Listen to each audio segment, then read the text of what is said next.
We are operating in an increasingly interconnected and complex world, where rapid change is the order of the day. This is quite a shift. Many of us still work in organisations that, at least formally, are set up as traditional hierarchies, despite long-standing requirements to work more collaboratively. Hierarchies are great for efficiency and standardisation because they create a series of boxes and boundaries for people to operate within that make life simpler. People have narrowly defined roles. Disputes, decisions and information are pushed up and down the management line. Rules and processes can clearly define what can and can't be done. But when you have complex problems which require collaboration and adaptability, these boundaries don't work so well. It's like you're asking people to navigate London streets with a tube map. They'll get there in the end, but not without a lot of perseverance and wrong turns. This is wasted energy. So, if you need to operate in a system context, how can you set yourself up for success? At heart, it's all about giving people due north, rather than detailed directions, to allow them to navigate complicated territory themselves. Let's take a look in more detail.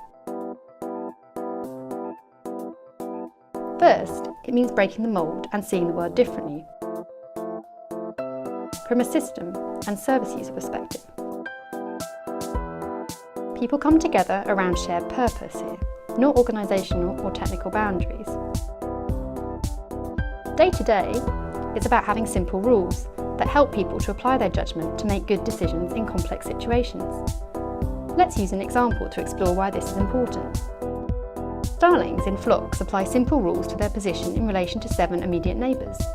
These simple rules allow them to move in complex patterns in alignment without having to choreograph every move. What's the point? You can't tie everything down in a complex system world, but you can provide people with coordinates to navigate by. But what does this mean for how you organise, for the hard wiring? For effective system working, decisions are pushed down to those best placed to make them, and people are given flexibility to respond to local needs.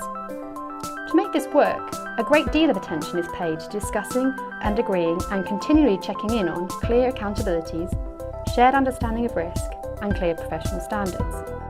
Performance is measured against shared outcomes and feedback collected broadly on how people work as well as what they achieve. Information is shared, real-time and sound so people can make good decisions.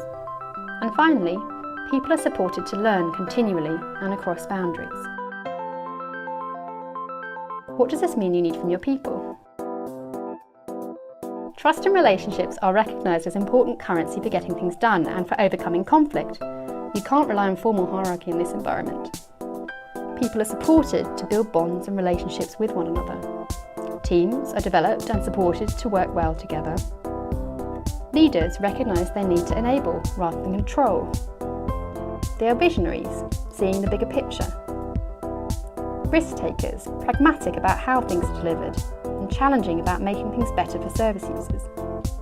Translators, excellent at understanding people, building relationships and influencing others. And finally, enablers, great at helping people to come together, move forward and stay focused on what counts, even when things are ambiguous. So, in summary, if you need your organisation or team to operate in a system context, pay attention to purpose, hardwiring, and people.